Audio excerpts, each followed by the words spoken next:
The first sin. The first man and woman, Adam and Eve, lived in a beautiful garden that God made for them. But Satan came as a crafty serpent and tempted Adam and Eve.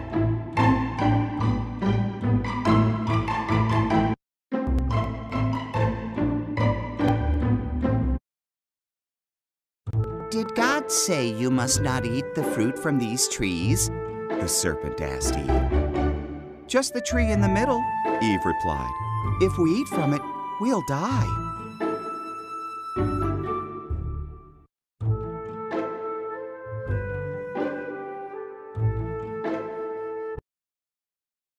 You won't die, said the serpent. There's a reason why God doesn't want you to eat from that tree. If you do, you'll be like him. You'll know what he knows.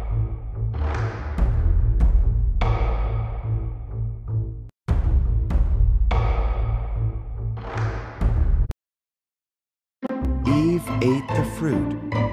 She gave some to Adam, who was with her. He ate it too. And at once, they knew things they had never known before.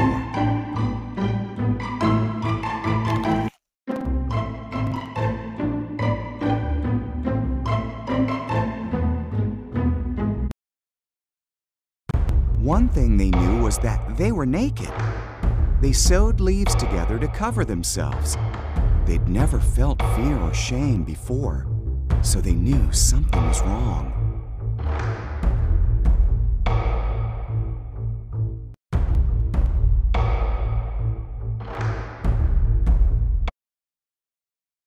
Adam, God called. Eve! We're hiding, said Adam. We're naked. You know that because you ate from the tree, God sighed.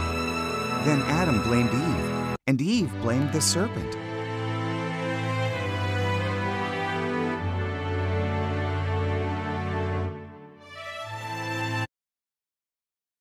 God said, Serpent, you must crawl on your belly. A woman's son will defeat you. Eve, childbirth will be painful. Adam, growing food will be difficult.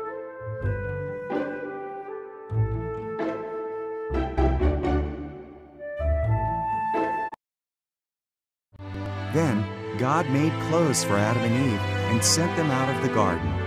He put an angel with a flaming sword there so they could not return.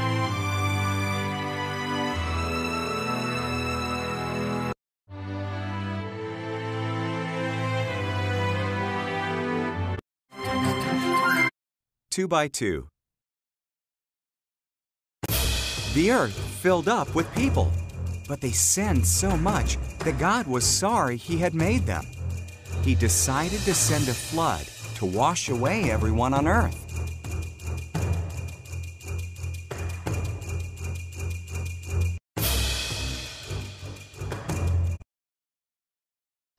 There was a man named Noah who wasn't like the others.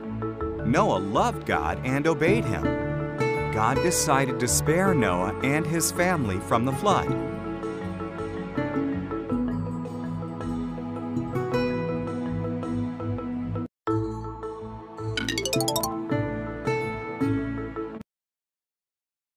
God warned Noah about the flood.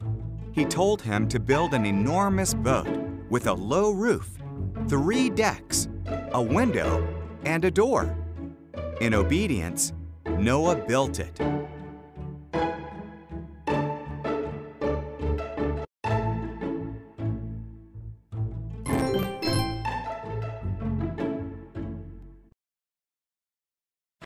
God told Noah to collect 2 of every kind of animal, 1 male, 1 female.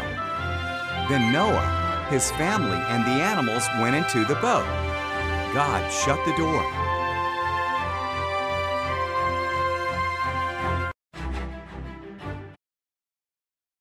It rained for 40 days and 40 nights. Water fell from the sky and rose from the oceans and lakes. Even the tallest mountains disappeared beneath the flood.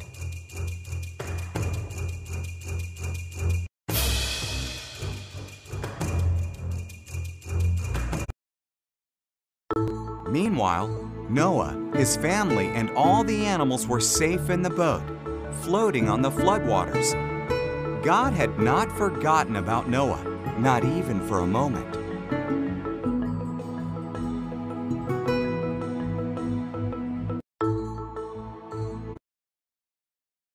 God sent a wind to blow. The waters went down. The boat rested on Mount Ararat. Noah sent out a dove. When it didn't return, he knew it was safe.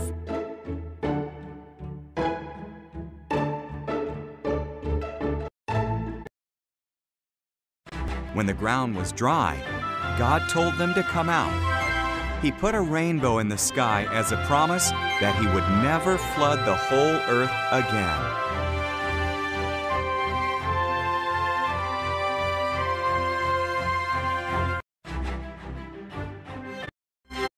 God's amazing promise. Abraham lived in Haran. "Abraham," God said, "I want you to leave Haran and go to another land." God didn't tell Abraham where that was. "Trust me," God said.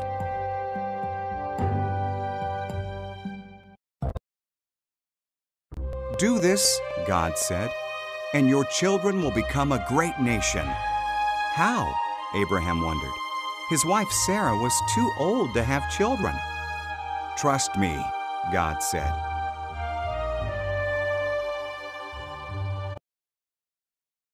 "Go where I tell you," God said, "and you will have more descendants than there are stars in the sky. They will bless the whole world. Trust me."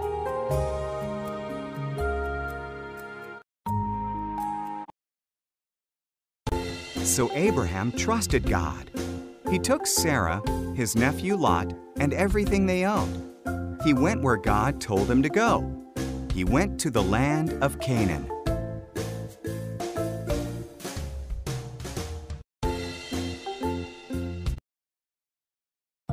When he arrived, Abraham camped at Shechem. God appeared to him. "I will give this land to you and your children," God said. Abraham built an altar to God there.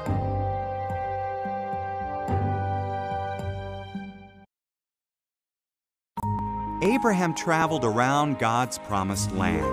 He was glad that he had trusted God. So he built another altar and gave thanks to God for all he had been promised.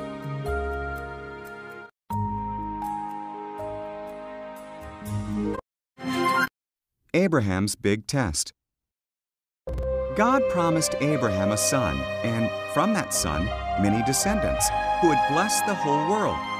But Abraham and his wife Sarah were too old to have children.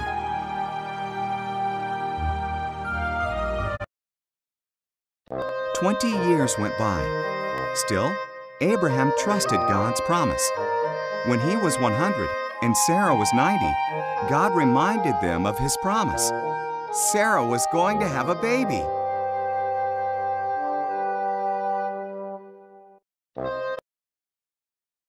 When their son was born, Sarah was so joyful that she laughed. "God has brought me laughter," she said. So they named their son Isaac, which means he laughs.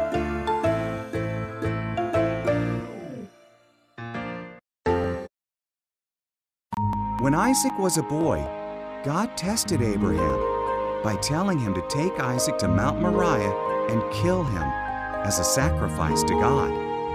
Abraham was confused, but still he trusted God.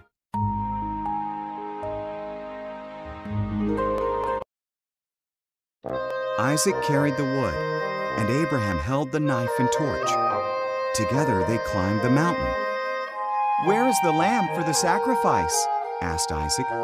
"God will provide it," Abraham replied.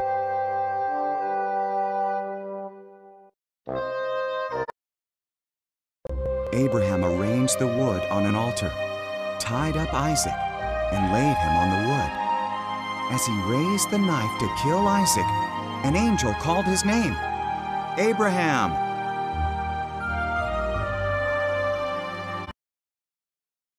"Don't hurt the boy," the angel cried.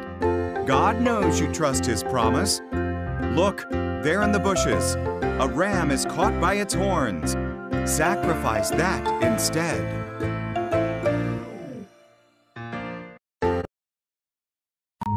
So Abraham sacrificed the ram instead of his son. He called the place God Will Provide, because God provided the sacrifice. Just as God had said, His promise came true.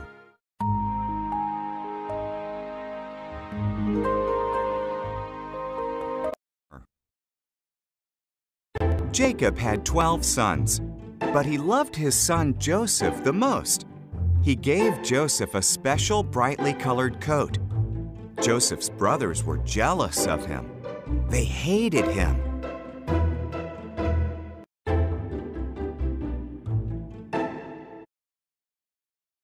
Joseph also had special dreams. In my dream, we were tying up bundles of wheat, he said, and your bundles bowed down to mine. Joseph's brothers hated him even more.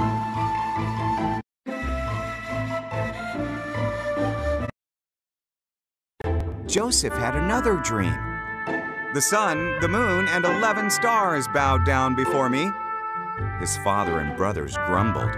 Are you saying you will rule over us?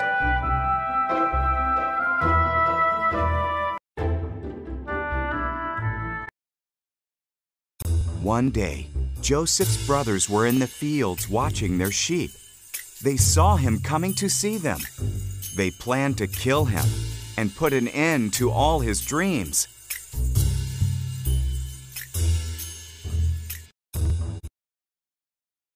It would be wrong to kill our brother, said Reuben. Let's throw him in this empty well. So they tore off Joseph's special coat and threw him into the well.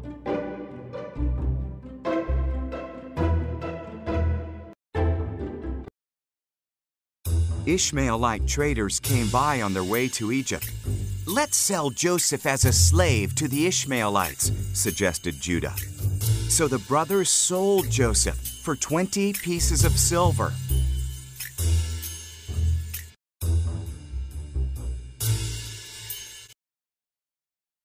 The brothers dipped Joseph's coat in goat's blood and showed it to Jacob. My son is dead, he wept. Meanwhile, Joseph was taken to Egypt, but God was with Joseph.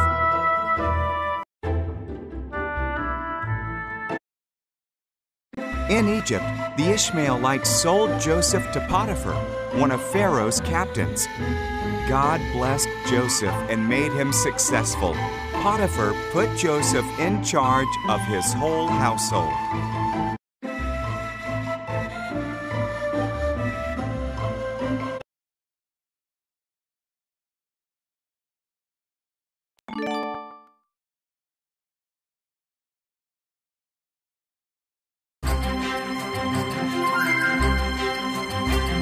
The Dreamer. Dreams come true. Joseph served Potiphar well. Potiphar's wife wanted Joseph to sin against God. Joseph refused, so she lied about him.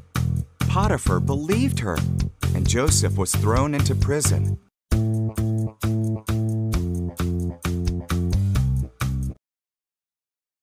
In prison, Joseph met two of Pharaoh's servants. They each had dreams, and God showed Joseph their meaning.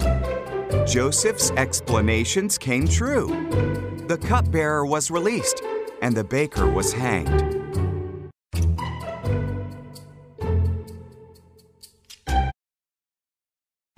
Years later, Pharaoh had two troubling dreams.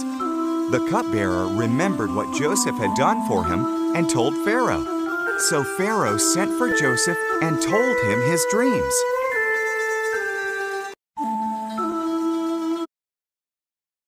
God showed Joseph the meaning of Pharaoh's dreams. For 7 years, a lot of food will grow, said Joseph. So store up food because 7 years of famine will follow.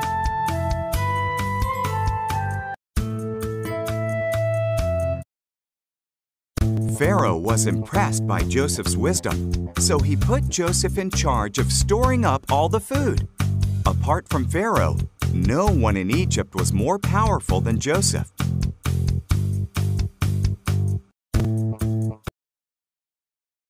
Joseph's brothers went to Egypt to buy food. They bowed before Joseph, but did not recognize him. When he saw that they had changed, he told them who he was.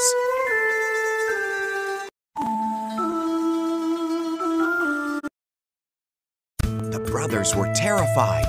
"You meant to harm me," Joseph said, "but God used that for good. Bring all of our family to Egypt.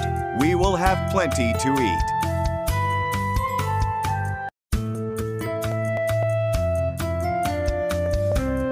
A baby and a bush. Egypt was filled with Israelites. The new Pharaoh was afraid that the Israelites would become too powerful, so he made them slaves and treated them very badly.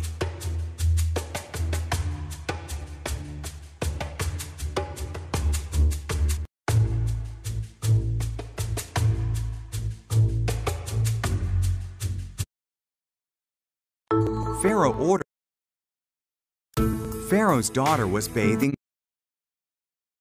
Pharaoh ordered that all baby Israelite boys had to be killed. One woman put her baby in a basket and hid him by the river's edge. His sister watched him.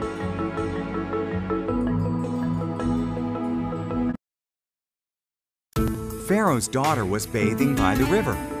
She found the baby and decided to keep him. His sister offered their mother's help to care for him. Pharaoh's daughter named him Moses.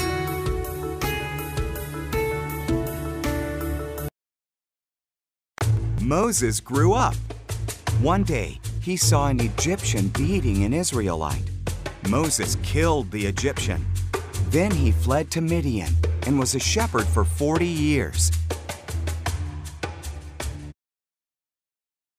Moses was watching his sheep on Mount Horeb. The voice of God spoke from a burning bush.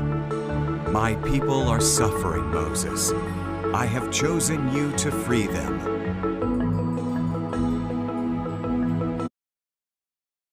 "I can't," Moses cried. "I'll help you," God promised. "Throw down your staff." Moses did.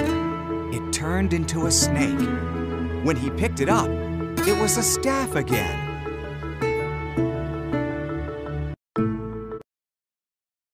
"Put your hand in your cloak," God said. Moses did. He looked. It was covered with disease. When he did it again, it was healed. "Show Pharaoh that," God said.